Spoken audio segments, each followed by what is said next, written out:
poison the well. Sandy says, Cornel West is hardly a black nationalist. Sandy, you didn't waste no time. Oh, geez, let me make sure my do not disturb is on. I did it before, and I got to do it again. I'm back. Sandy said, Sandy, you didn't waste no time, man. She said, Cornel West is hardly a black nationalist. Let me say this, okay? I'm going to start right from the get-go. I'm swinging for the fences as soon as I get in here. Sucker. Listen, this is going to be the terminology of which I'm going from the rest of the day. To the Cyclops in the building. How you doing, Adi Al-Katani, and all of my members? What's going on? But I'm going to say this. Don't poison the well. Don't poison the well. Let me give you the lesson. In ancient times, men would obtain land, and of course, in an agrarian culture that required farming, it was very important to be able to water first your flocks, your people, your family, your flocks, your cattle. And so therefore, it was very important to dig wells. And it wasn't enough to have one well. You had to have strategic wells placed around your property for the purposes, of course, of irrigation and otherwise. Now, individuals who did not like you, who were enemies of yours, sometimes what they did is they attempted to steal your well. Now, with the clear markings of how property was done in those days, it was unlikely. It was hard to steal someone's property. It's hard to steal their well. It took a while to build a well. It was very clear that's not your well, and it was an egregious offense to go and to steal somebody's well. So, if you abandoned it, what they would try to do is they try to stop up your well. They throw dirt down into the well and make sure that, if you came back, it's a waste of your time because the well's been stopped up. Again, that's a lot of work. But what they could do is they could poison the well. They could poison the well. So ultimately what would happen is your crops would fail, your cattle would die, and even you and your family would die because they poisoned your wells to the point that the well and the water is now useless to you. Then you essentially either get up and move or you die off. This is what I see us about to do with Dr. Cornel West's announcement for president via the People's Party. This is what we're about to do via the announcement of Dr. Cornel West's presidency and candidacy for the President of the United States via the People's Party. We are about to poison the well. Now, let me get started with Dr. Umar Johnson. I'm extremely disappointed in Dr. Umar Johnson this morning. I'm extremely disappointed. Okay? And for those who think you know where I'm going, this is not about agreeing with Dr. Cornel West's politics, right? Because like anyone, like we have exceptionalities when it comes to politics. Politics is a very specific beast. It's a very customized suit. I can love him for one thing and say I totally disagree with you here. But before I go there, let me go back. Dr. Umar, as much as he gave Cornel West his flowers in one area, the conjecture, look that word up if you don't know what it means, the conjecture, not Dr. Umar, and I'm talking about some of y'all, of what he said about Dr. Cornel West was unnecessary. And some of y'all, the things that you're about to say, based on your lack of information, is unnecessary. This is what he said. As much as I respect Dr. Umar Johnson, I think this is the lowest I've heard him go when it comes to talking about a black man of renown. We know he can come for you sisters sometime, but a black man of renown to come this low for Dr. Cornel West? I did not like it at all. It was very bad. He said this.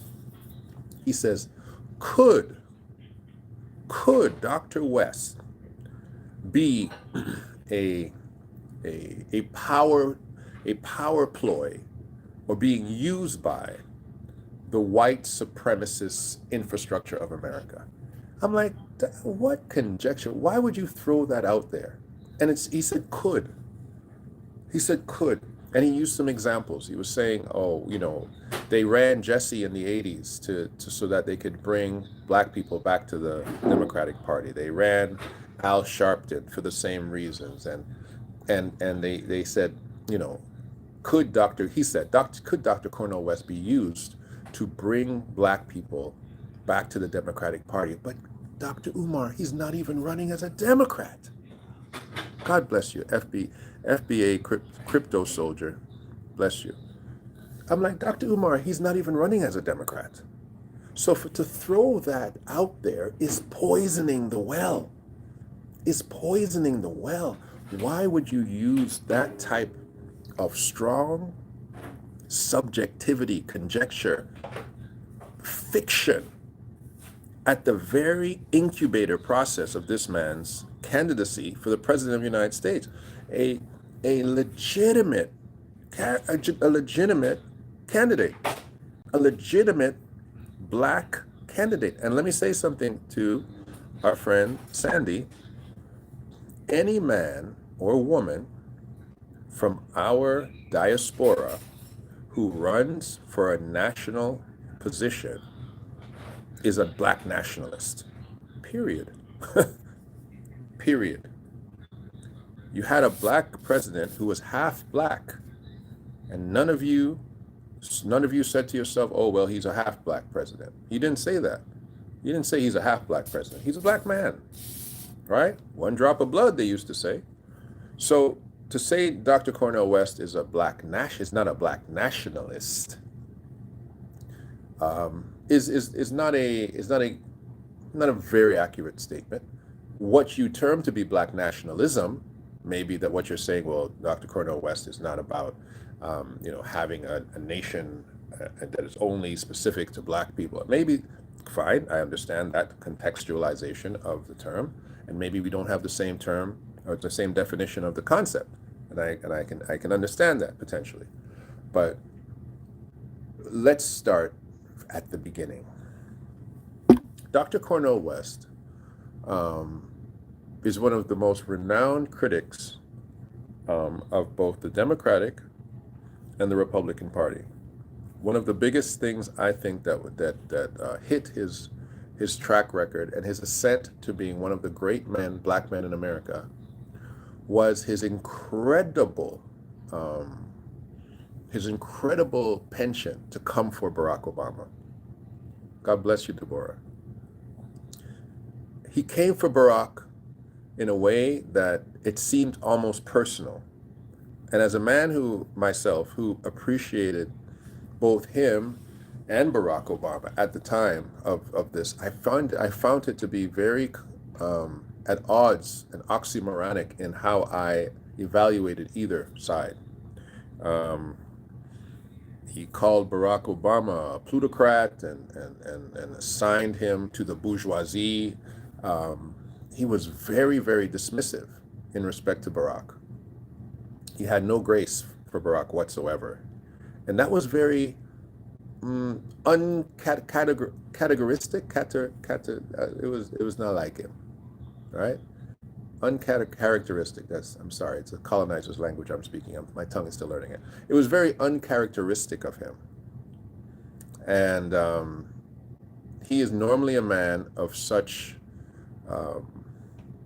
overwhelming empathy, which is not always good, which leaves him leaning liberal very, very far, although he refers to Biden as a neoliberal. But it seems that he was very, very, very, very critical of Barack Obama. And I saw that during Barack's tenure as the president, Cornel West almost disappeared. I mean, Barack Obama's administration put a fire blanket on top of him, boy, and Cornel West disappeared. Like I watched this specifically because I was like, ooh, that's not a good thing to do, to criticize Barack Obama that hard. That's not a good thing to do. And Dr. West became more obscure and more obscure and more obscure and more obscure and more obscure, till he was silent for that. For those 2 terms, he was silenced. And he, again, we can acquaint it to one of 2 things. Either he is so brilliant we don't know what he's talking about, or he went a little bit loopy, which could have been both too. He was out there. The stuff he was talking about during Barack's tenure and post tenure, he was out there. He was talking some stuff that was highfalutin in respect to some of the egghead stuff he was talking about, and I didn't know what he was talking about, but I'm not a dummy. He was talking about some things in respect to Barack that many of us did not see, understand, comprehend, figure out. And we had to sit there and just listen. Okay, Doc. Okay. You are the elder. You are the intellect, the philosopher, the thinker. We're going to listen and see what you got to say. But now he has decided to get on his feet and to establish a line in the sand and say, hey, okay, this is my season now. I'm not going to leave here without letting you hear me roar. Now, this is he's being criticized for. Why choose the People's Party? Why choose the People's Party to build this platform from? And let me just say the words of the critics, the people who are out here poisoning the well. They're saying that the People's Party has only the capacity to run a president in 3 states. So essentially, it doesn't have the infrastructure to actually get a president in office based on the American political system. Why choose them? The People's Party also has some very dubious individuals in their history. Who cares? Who cares? This is America, bro. Like, all your founding fathers were slave owners. Give me a break. All right? The question is, too, is the People's Party something that elected him as the leader, or did they just appoint him? Did he, in a democracy, did he do even a democratic process to get to be the leader of the People's Party? Again, who cares? I don't care. It doesn't matter to me. Put the man at the head of it, because if the thing is in shambles, why have a process? It's in shambles, right? Who's going to have a bidding war for a busted down house? You want a house? Take the house, fix the house. You have the capacity to fix it? Go fix it, Dr. West. And so they put him at the head of the People's Party, and away they go on their tour of trying to make this man the president of the United States. Now, can you write in his ballot? Yes, and people have said it. If he's not on the ballot, I'm going to write him in. I don't care. This is part of the process too, right? These, to me now, after I stop you folks from poisoning the well, let's have a critical analysis of what we as Black people want in a president. And America is an interesting place. And thank you, Deborah, for bringing up Bernie. One of the reasons Bernie Sanders will never and could never be the president of the United States, I'll say it again, will never and could never be the president of the United States, is because he is a card-carrying atheist. He is a card-carrying atheist. There is no God in the mind of Bernie Sanders, right? Some people want to call him a socialist, a communist, and all these. I don't care. Those things don't bother me. Those things don't bother me. But Bernie's ideological position, for many of us, becomes an alarming thing in this nation because he's a card-carrying atheist. One of the things in respect to Dr. West, I don't think Dr. West leans towards Bernie's ideological limitation. The amazing reactionary. I don't know what you're going to say, but you can rewrite it. Message retracted. Okay, I'll let you rewrite it. Yes. I do not believe Dr. West is an atheist. Isn't Bernie Jewish? Bernie's an atheist. He might have, you know how many, be careful with my words.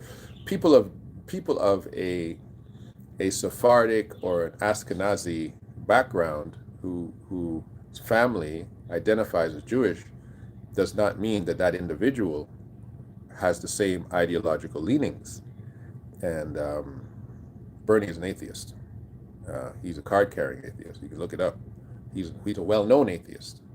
So, and he dances around that topic because he knows you can't be calling yourself an atheist running for the president of the United States. But Bernie, by his own definitions, by his own words, by his own ideological projections of what he has said, he's an atheist. Period. Right? So you can, whether he come from Jewish background or not, he is an atheist, right? His mama and his daddy and his granddaddy, everybody else could be Jewish, but he's definitely an atheist from what I've read of Bernie. And if I'm wrong and he's said something and he's amended his position as of late, please let me know. But the Bernie Sanders I have looked into is an atheist. Cornel West, I do not believe he is an atheist. I believe, though, that he has not defined to us in a very specific way his religious leanings. And I think if I am to do him any justice, he's a philosopher, first and foremost. And he is extremely liberal. So I would see him positioning God in a way that was less restrictive. And I don't want to put words in a man's mouth, but I would see him putting God in a less restrictive category than many of us would. That's all I'm going to say about his religious overtones. But I've heard him talk about the church and things like that. I've heard him in interviews, but I don't know exactly where he stands. And that's a problem. We should know where he stands with that particular topic, right? So the amazing reactionary. Okay, sir, I see. Yeah, I think you're saying right about the fact that just because his family is this and this and this, he doesn't mean we don't know. Bernie's an atheist, yeah. But so Cornel, we don't know there. We don't know where he stands there. Going to be a very big topic for many people. Where does Cornel West stand on the LGBTQ spectrum of what side he's on in that particular? Again, I believe as a liberal, we know exactly where he's going to stand in that particular perspective, right? He's not going to be an individual who, he's not conservative towards that community at all. He is going to definitely arbitrate on behest of the humanity of all communities, period. Whether or not he agrees with lifestyle or whatnot, he is definitely not going to be an individual to speak negatively, I think, about the LGBTQ et cetera, community. Also, by the things that he said in his speech, where he said, giving women back the power over their own bodies, that is a dog whistle for a pro-abortionist position, right? Yes, yeah. Deborah, I didn't want to say it because I didn't hear him say it, but it's pretty clear as a liberal that I don't think he's going to fight against the LGBTQ community. But he's also clearly, like I said, that's a dog whistle to pro-abortionism, right? So if I'm going to evaluate Dr. West now, based on some core beliefs that I have as a Christian, as a conservative, moral conservative, right? I'm going to say, I don't necessarily agree on those two positions of Dr. West, right? Now, but when it comes to now saying, who would I rather have as the president of the United States? DeSantis, who allegedly, him and Dr. West, which I don't understand how, might have agreed on some things. I don't know, and that's a rumor. I can't affirm that at all. I don't know what they could possibly agree on, and I could see the reason that West is running for president is directly to deal with that guy. But who would I want to be the president of the United States? DeSantis, Trump, or Dr. Cornel West? Well, that's an easy one. Dr. West wins every day, twice on Sunday. He wins. If it's deciding those two dudes or Dr. West, give me Dr. West all day long. I don't care. I don't care if DeSantis, as he has done, separated the participation of boys and girls in sports, has draw a line between individuals who I just simply identify as a woman from being able to participate in girl sports. He has made sure that those things can't happen. And as much as I agree with that, I still don't agree with him. I still would not want him to be a president. Regardless if me and DeSantis sit down in the same pew on Sunday morning and say praise the Lord, and he's singing the same songs, I wouldn't want him to be my dog catcher. Period. Same thing with the Donalds. People are saying, well, when Donald was president, every time he sent out a tweet, I made $20,000. That's great. Donald might have been good for the bag, but he was bad for black people in America. Period. I don't care what you got to say. Donald could say, oh, I'm the best president black people could ever have. I'm the best this and the best that. No, you weren't, buddy. No, you weren't. If you're living in a classist scenario where you are potentially insulated from things happening in the urban aspects of life, and your main focus is Wall Street, black or otherwise, could Donald have been a benefactor to you? Fantastic, he could have been. But let your son drive out there and drive out in Minnesota, hang out in Minnesota, go on a trip down south, or go hang out in the wrong areas of Atlanta or Maryland or Virginia, and you're gonna see how great it is for, if you're a black person, to have your child, your college kid, your whoever, loved ones who are black in those particular areas under a Donald Trump presidency. No. Those things are different. Those things are different. Don't confuse Wall Street with your street. Okay? The big difference. There's a big difference between Wall Street and your street. And, just because he's doing good for you in Wall Street, it doesn't mean he's doing for you good on your own street. And these things are important. These things are important things. And I particularly, and which is what I do agree with Dr. Umar, without throwing him under the bus completely, because I think you should retract that statement, Dr. Umar. I think you should take that video down, Dr. Umar. I'm asking you, as a gentleman, as a man, take that video down. It's incendiary. It's absolutely. Send this to Dr. Umar. Dr. Umar, I have too much respect for you as a black intellectual to send out that level of conjecture to a black man who's at the very infancy of his candidacy. For you to throw out that type of conjecture is just irresponsible. It's irresponsible, and he should take it down. But what I do agree with what you're saying is that Cornel West will bring issues to the table that the Democrats and the Republican Party don't want to talk about. Cornel West said this: I'm going to tell you the truth about Wall Street. I was like, oh, I want to hear that. Let me see what the amazing reactionary is saying. People were making money during Trump's term because of the pandemic. Don't think it would have been the same if the pandemic wasn't around. Also, I will add to that, the amazing reactionary, and thank you for your statement, is that people were making money when Trump was in presidency because of the retroactive effects of what Obama had already started. This thing was coming anyway. A boost to the economy was on the way because of 8 years of building it out from Obama's plans. So Trump actually he received benefits that he didn't create, and attempted to take credit for things that he actually didn't put into place. The man didn't create law. He didn't create any law. Executive orders are not laws. Those are not laws. Those are not proper laws. They didn't go through the proper jurisprudence to create those things like that. He didn't do that. He was making silly policies, and it was a disaster. Okay, it was a disaster. How can we would not be here discussing a black president who was twice impeached, and a one-term, twice impeached president? We would not be here discussing it. A man who is sitting there facing various indictments. We would not be discussing him if he was a black person at this moment. He would be in prison already.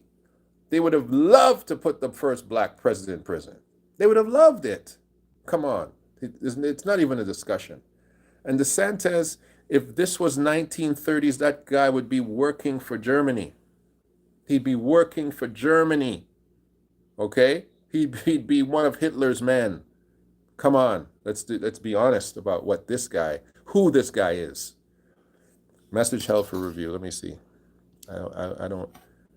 Obama's idea of interesting, but Trump was a bozo. Okay, why would they block that? I'm not blocking that. I don't know why anybody would. Another moderator has handled it. I don't know. I want that statement up. The Obama idea is interesting, but Trump was a bozo. Okay. The facts of the matter, and let me move and shift this topic a little bit, is Black nationalism, as I mentioned in the topic here, is something that the African American must envision and see for his and her future. It is the eventuality of how the world has worked for longer than the European, Byzantine, Ottoman, even Muslim empires have been around. When you look into this thing, I was trying to bring on today my good friend, Father Samuel Davis, a priest in the Orthodox Church, Black man, African American. He's in New Jersey. And we have a collection of Black clergy all through America and Canada who have strong intellectual conversations about identity. Okay? And so we were discussing, I asked a question yesterday, inspired by, who I haven't seen her yet this morning, she hasn't said hello yet, Yvonne Gentles. And happy anniversary, Yvonne. Her wedding anniversary was yesterday. She said, teach us about the Queen of the South. She asked me that yesterday. I definitely wanted to get back on yesterday, but here in Maryland, I'm a little bit all over the place because I'm still getting myself settled in America. And pray for me. I'm trying to get myself settled, folks. Pray for me. But she asked me, please organize a topic matter on teaching us what or who this Queen of the South, and specifically speaking of Queen Sheba. And so I went on my Facebook and I said, this is a trick question. Who is, or what did I say actually? What place was Queen Sheba the queen of? I think I asked a question like that. Where was Queen Sheba the queen of? And so many of my eclectic and smart pastoral friends, like, Sheba, Nubia, whatnot. They all got it wrong, right? I'm going to talk about that, Deborah. And I said, eventually, Queen Sheba was the queen of Yemen. Because Sheba is Yemen. And one of my pastoral friends actually this morning said, hey, I want to let you know, although you're correct that modern day Sheba is Yemen, right? A Black nation, though not in Africa necessarily. She was also the queen of the Nubian Empire. And the Nubian Empire consisted of Yemen, Sudan, Ethiopia, potentially Somalia, Eritrea, those areas. And it was a vast empire, and there was multiple empires. I'm going somewhere. There's multiple empires that this woman oversaw. Her empires, and there's been multiple Nubian empires. It also was the last Black Christian empire, okay, apart from the Byzantine Empire. And she was in charge, the head of this vast empire. The Kandakas of Ethiopia came from that, and otherwise. And so where I'm going, and in that conversation, as I was having it with him, he also sent me a picture, and immediately I recognized the picture. And I was going to post it, but I have to post it later. I'll post it in my community group later because him and I want to talk about it. And in this picture, It's a Sanskrit design of the Assyrian captivity of Israel, the northern kingdom, taking away the Israelites of the northern kingdom. When you look at this, and I'm going somewhere right back to Cornel West. Wait for me, and Deborah, I'll answer your question. When you look at this is what you see in the picture. You see these braided soldiers, meaning the Assyrians, braided beard soldiers with curly hair, taking hostage these other clay depictions of men with hair like mine, beards like mine, clearly black people being taken captive by black people. The Assyrian Empire, a black empire, don't get it twisted, taking captive a black empire. Good to see you, Yvonne. A black empire. And showing us that the historicity of the world is that the Afro-Hamitic and the Afro-Semitic has ruled the world through multiplicities of empires for longer than the European has ruled. This is why when I put today the rise of Black nationalism, that when we see men like Dr. Cornel West say, I am running to be the president of the United States, it is not just the inspiration of one black intellect. It is the inspiration of a people who were born to rule. Men and women who were built to rule empires. Empires. What is in you, black man and black woman of America, of Canada, of Africa, of South America, of the Middle East? What is in you, of Israel? What is in you is the capacity to rule the world. And everyone knows it. You are the only one who has been caused to forget it. When Sheba, the Queen of Sheba, her name wasn't Sheba, and we got to stop calling her Sheba. Her name isn't Sheba. She's the Queen of Sheba. When she came to see another black man, Solomon, and if you don't think Solomon is black, then you need to go read the Song of Solomon. You need to read your Bible. If you don't think that man was of an Afro-Semitic heritage, then you simply are unaware. That's all. You're just unaware. Right? But let me answer this question before I go here. When Sheba came to see Solomon, that's where I'm going. Can you expand on why do you think that they don't pick on Middle Eastern and they pick on Africans? When you say they don't pick on Middle Eastern. So what most of us refer to as the Middle Eastern is the Arab. And the Arab communities have definitely distanced themselves from being identified as black. When we know very clearly we have Afro-Arabs and Indo-Arabs, and they are brothers. Who are those Afro and Indo-Arabs? Where do they come from? The Afro and Indo-Arab come from the combination of Esau. Esau was an Arab. He was the first Arab. Jacob both of them are Semitic. Arabic is Semitic, remember that? Arabic is a Semitic language, Shemitic language. Jacob was an Afro-Semitic man.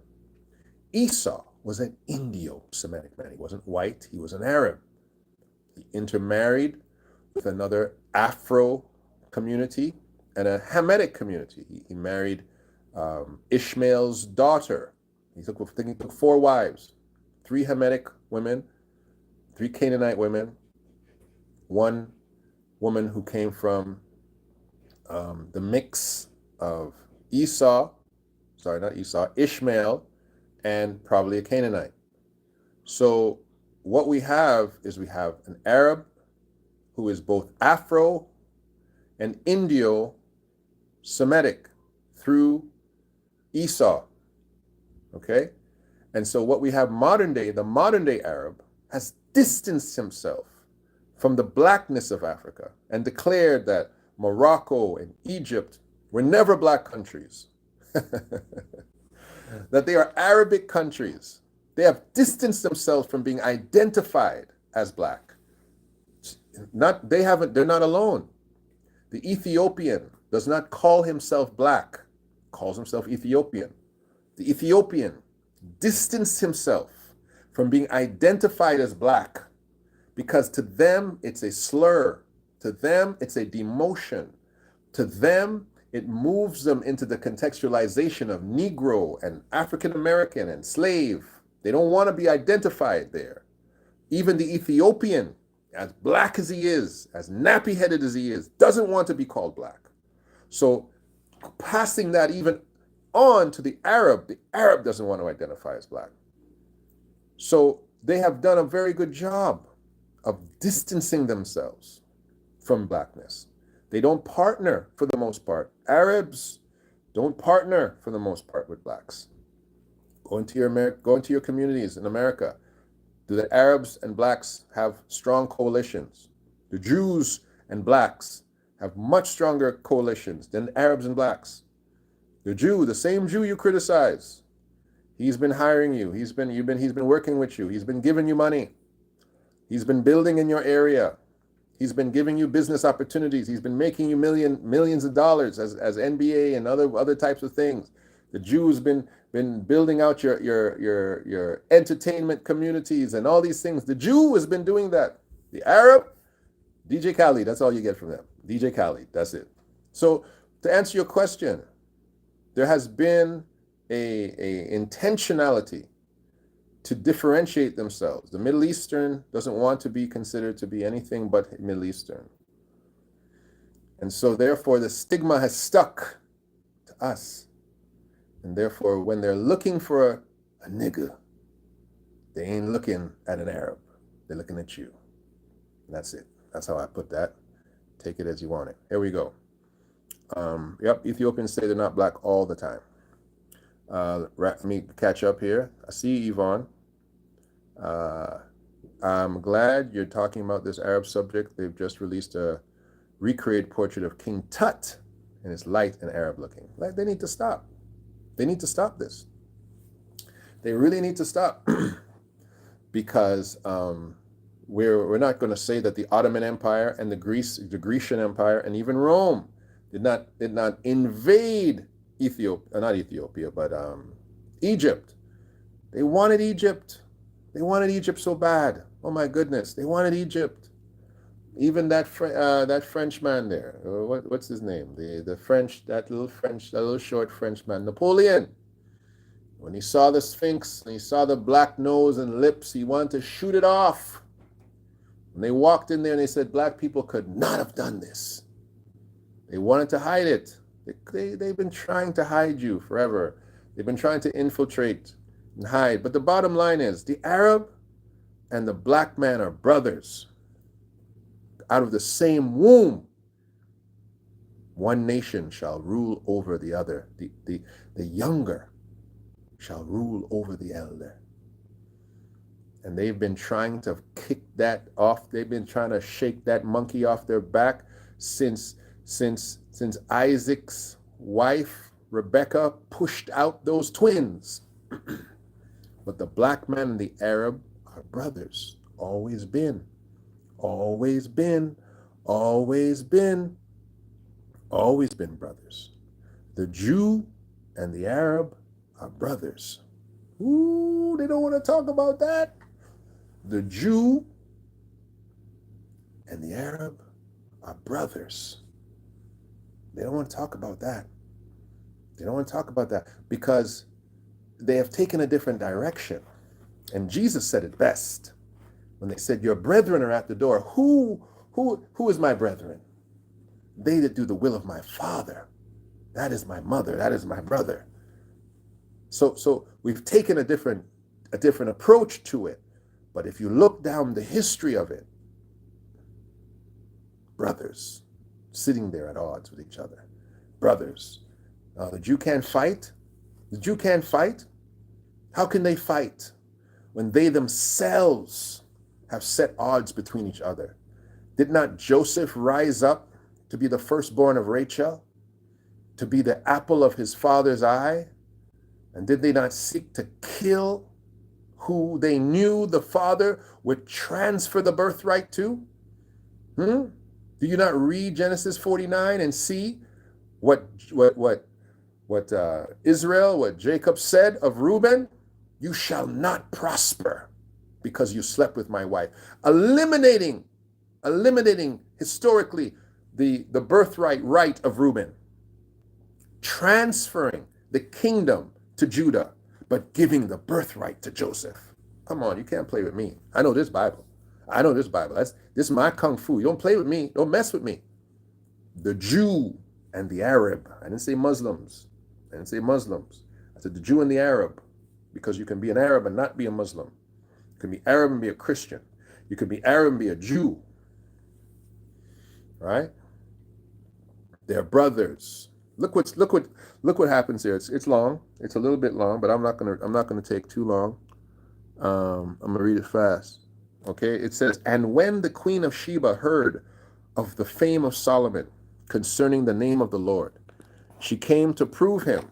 Not get too close to the camera. Came to prove him with hard questions, and she came to Jerusalem with a very great train. I'm gonna get back to Cornel West. This is relevant. It's incredibly relevant. Stay with me.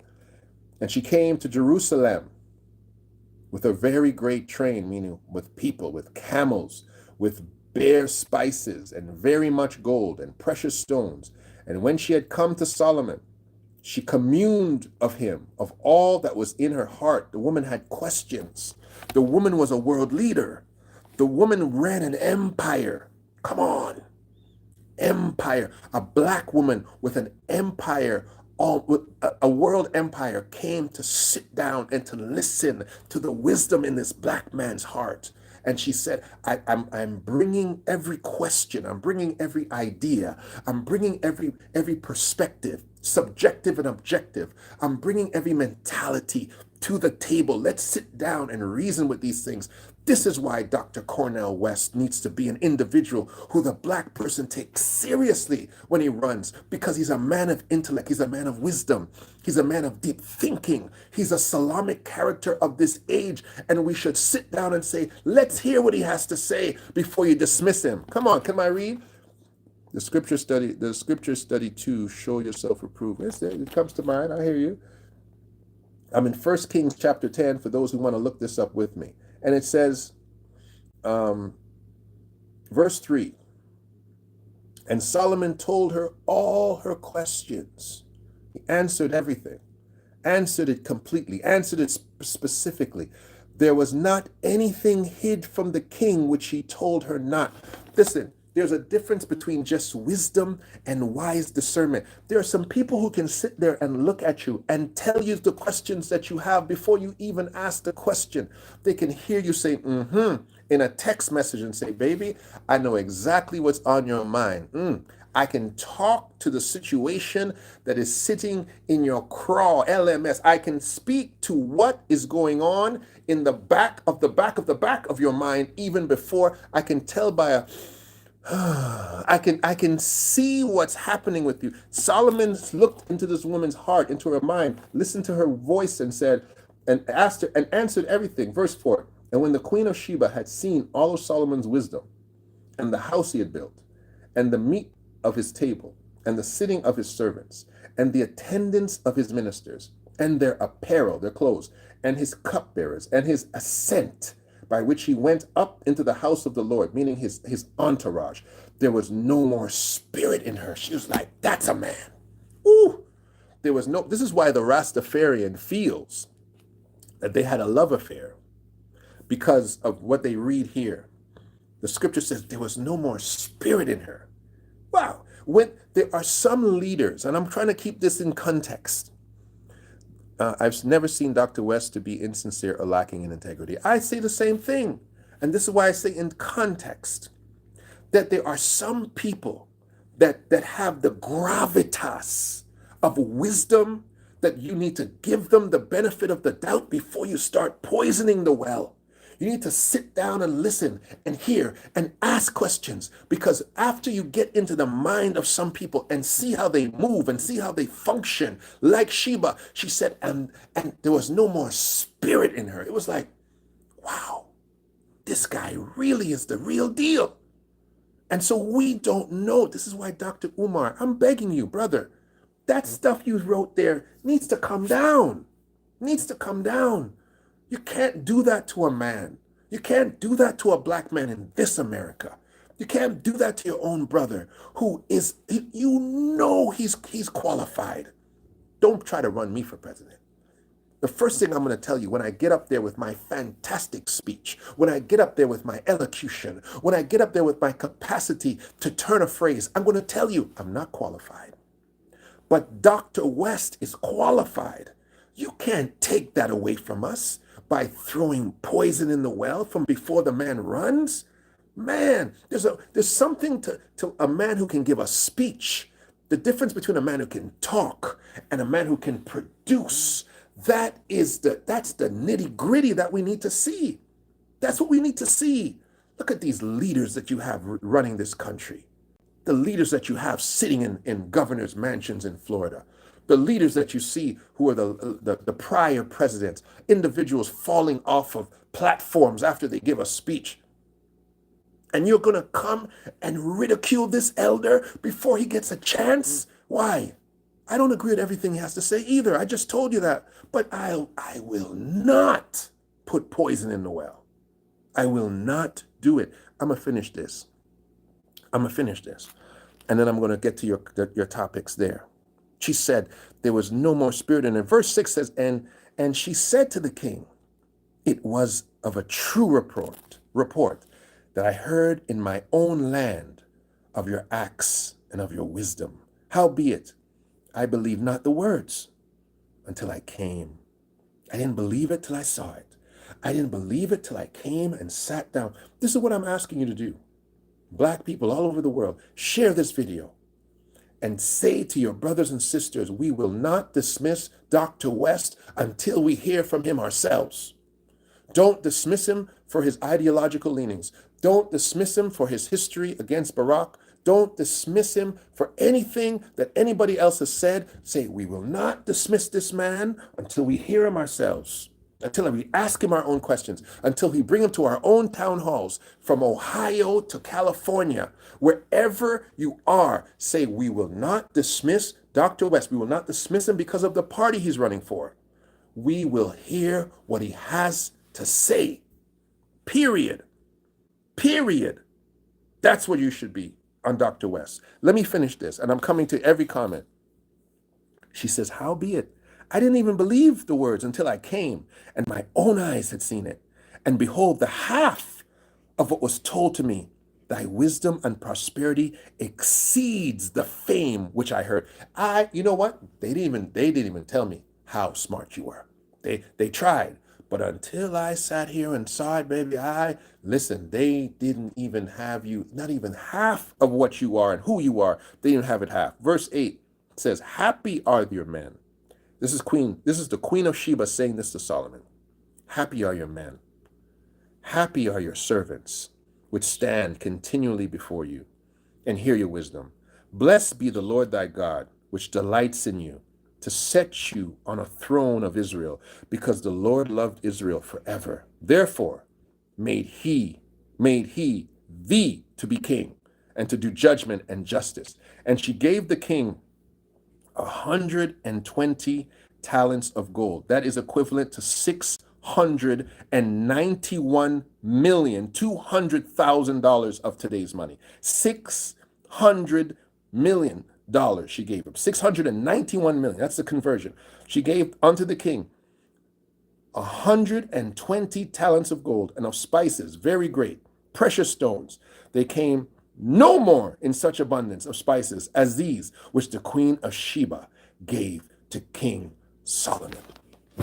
My brothers and sisters, my brothers and sisters, the Bible says wisdom is the principal thing. How can I dismiss a wise man before I hear him? Oh, don't do that to yourselves. Dr. Umar, Dr. Umar, don't do that. Don't do that no more. Don't do that. We don't come for our people. I ain't coming for you neither, Dr. Umar. Because you know what?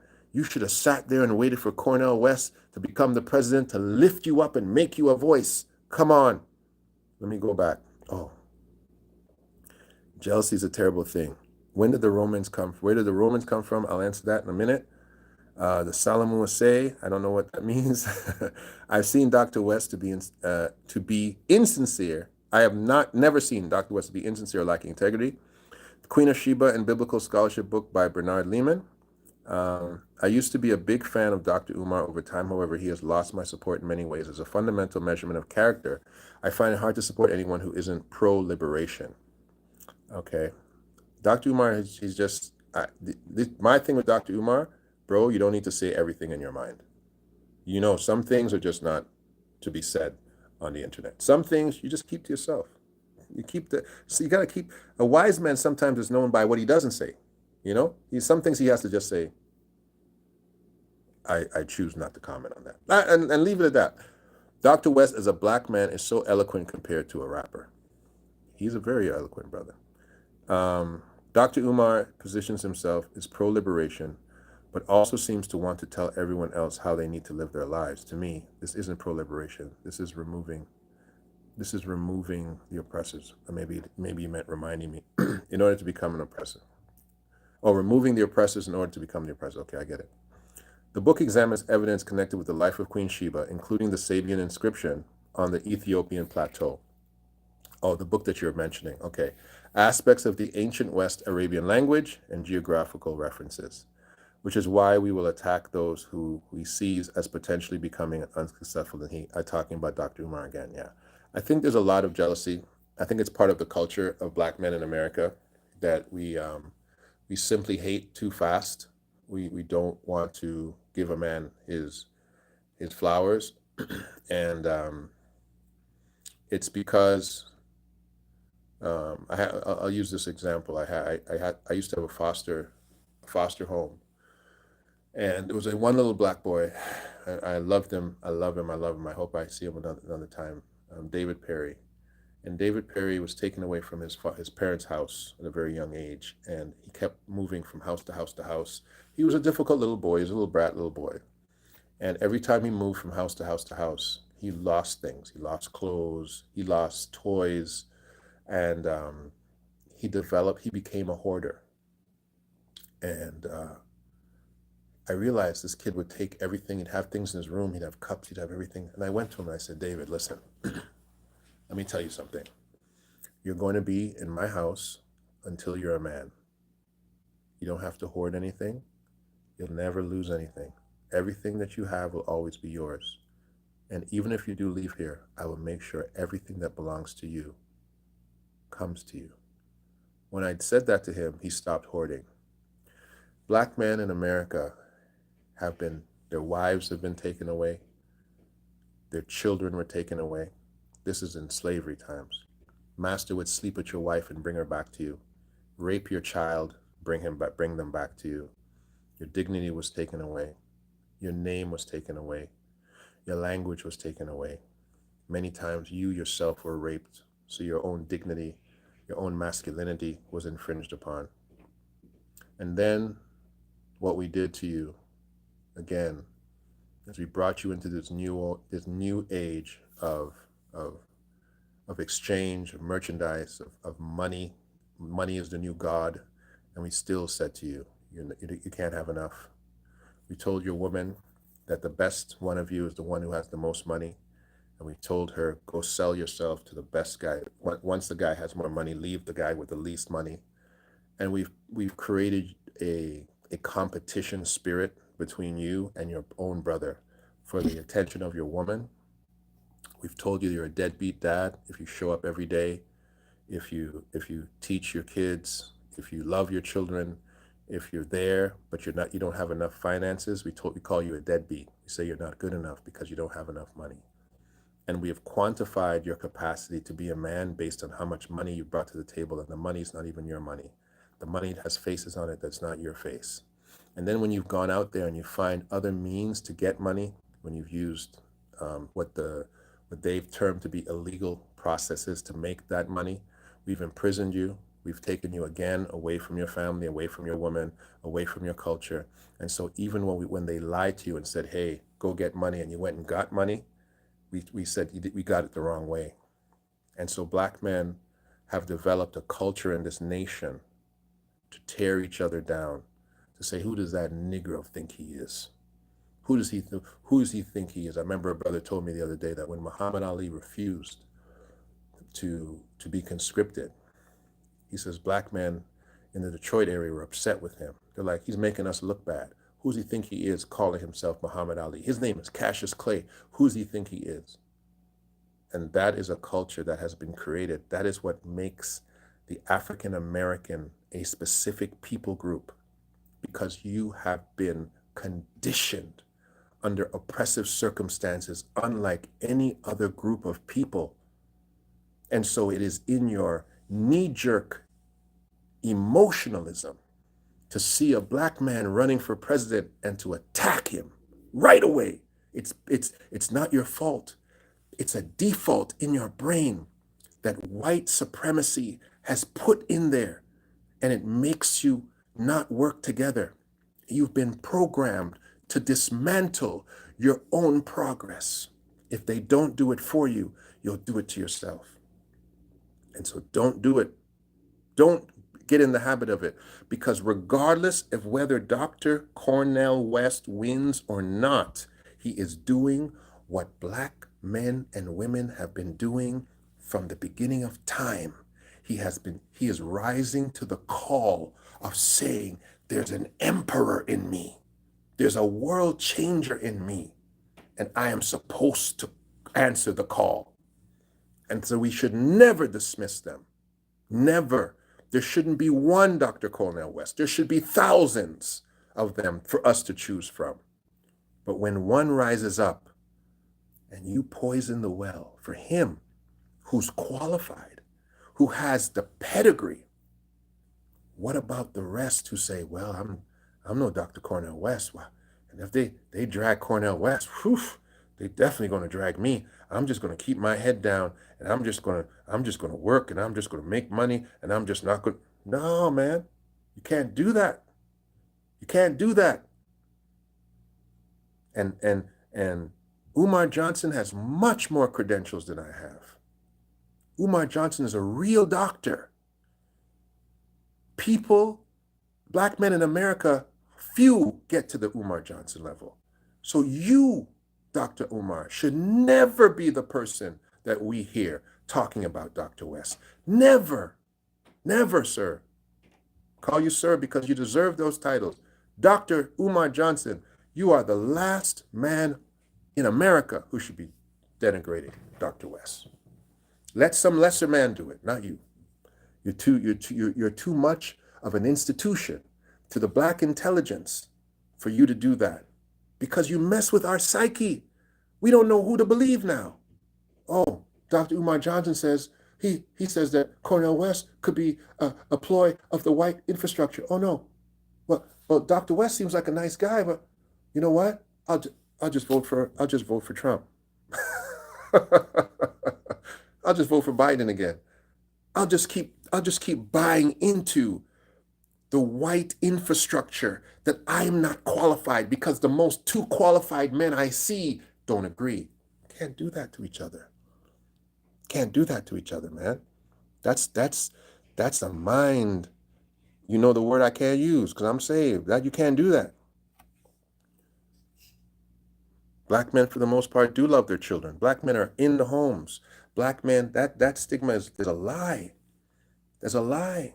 And they use these organizations to chase black men all over the world, make them refugees, and make them embarrassed and say that, yo, you deadbeat dad, when our children are calling us saying, Daddy, I love you. I don't care if he's a drug dealer. I don't care what he does. Them children love, let me tell you something. Them children love their fathers. Don't tell them black daughters they don't love their dad. They will cuss you to your face. A little 5-year-old stand up and say, "Don't talk to my daddy. I love my daddy." Come on. Them sons grow up eventually saying, "Yeah, my dad was tough on me, but I'm glad he was." So don't play. Don't play. Come on. Come on. I'm gonna go check out some of your thank you, Afro-Asiatic. I'm gonna teach as hard as I can teach, man. I'm gonna teach as hard as I can teach. Possession by an unclean spirit, insanity. That's the unclean spirit in the black man is jealousy. It's not. I won't call it jealousy because jealousy is actually good. It is envy. It is envy. If a Cardi B can be displaced before us, then so can Dr. West. I think you meant to say Cardi B, and I agree. Uh, the antagonist is good and makes us think. Big up black leadership. Thank you, Yvonne. Oh, thank you for the blessing, Yvonne. Thank you for that $11. Blang, blah, blah, blang, blang, blang. Thank you very much. I bless you. God be the praise. Wow, it takes someone of spiritual depth to draw such wisdom. Bless you, bless you, bless you. I'm going to go back and I'm finishing because I only go an hour. I only go an hour long. We are a people taken from empires throughout the world. One of the biggest